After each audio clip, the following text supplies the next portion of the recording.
The Baobab that remembered everything. The Baobab that remembered everything. In the quiet village of Ndlovu Plains, there stood an ancient baobab tree. Its trunk was wide enough for 10 men to hold hands around it. Its branches stretched into the sky like arms that had been praying for centuries.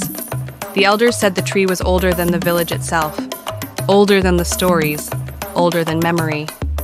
They said the baobab remembered everything. Chapter 1. The Girl Who Heard the Tree. Amani was 12 years old when she first heard the voice. She was not like the other children. While they chased goats and played in the dust, she sat beneath the baobab every evening, sketching the sky with a broken pencil on scraps of paper. Her grandmother, Mama Zuri, always warned her, "Do not listen too closely to old trees. They carry old sorrow." But one evening, as the sun melted into the horizon, Amani felt the tree tremble. The wind was still. No birds sang. The world felt paused. Then she heard it. "Child of the soil, I have been waiting." Her heart stopped. She looked around. No one was there. "Who are you?" she whispered. "I am memory. I am the witness. I am the baobab." Amani pressed her ear against the bark. It was warm, like skin under the sun. "Why me?" "Because you still listen." Chapter 2. The Village That Forgot. The next day, Amani told her grandmother. Mama Zuri's eyes widened. She dropped the basket she was weaving. "Do not speak of this again," she said, her voice shaking. "The tree does not speak to children. It only speaks when something has been forgotten." Amani didn't understand. What could a whole village forget? The people of Ndlovu Plains were proud. They believed their land was peaceful, untouched by the chaos of the world. They told stories of brave hunters, dancing festivals, and generous rains. But the baobab told Amani a different story. That night, when she returned alone, the tree whispered again. "Long ago, this village betrayed itself." The bark began to glow faintly, like moonlight trapped in wood. Amani saw visions. She saw villagers running. She saw fire. She saw chains. And she saw a boy who looked exactly like her. Chapter 3. The Boy in Chains. The boy's name was Kofi. He was 13, smart, curious, and full of questions, just like Amani. In the vision, Kofi lived in the same village, under the same baobab. But his time was different.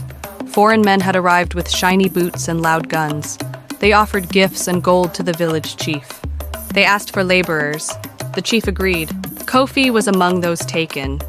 Amani watched helplessly as Kofi's mother screamed, clinging to his legs while men tore him away.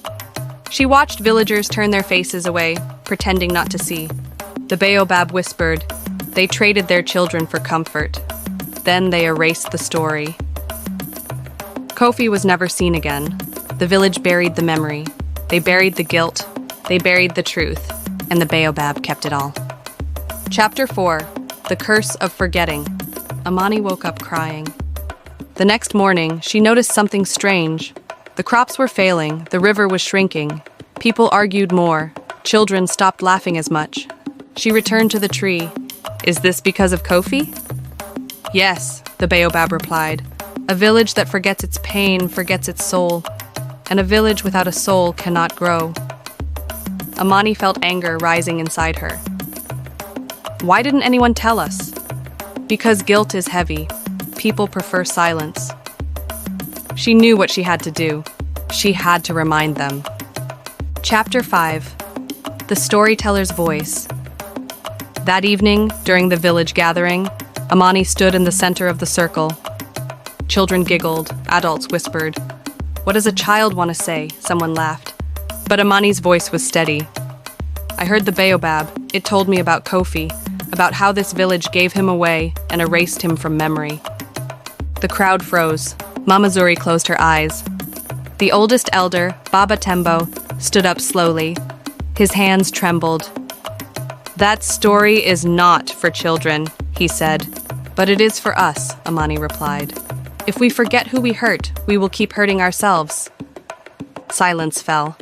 Then Baba Tembo began to cry. He had been a boy when Kofi was taken. "We were afraid," he whispered. "We thought forgetting would save us."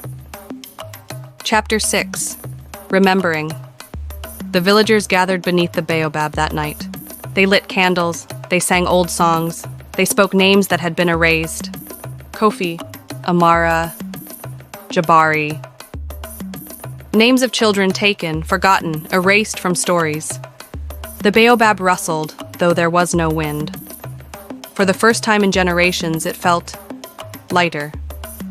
Rain fell that night. Heavy, life-giving rain. The river began to rise again. The soil softened. Seeds sprouted. Chapter 7. The Gift of the Baobab. The Baobab spoke to Amani one last time. "You have returned what was buried. Because of you, the Trees only speak when humans forget." The next morning, the bark was silent, but carved into the trunk was a glowing name, Kofi. Epilogue, the keeper of stories. Years later, Amani became the village storyteller. People traveled far to hear her speak beneath the baobab. "A people without memory are leaves without roots," she said. And roots always remembered rain. The baobab stood tall. The village never forgot again.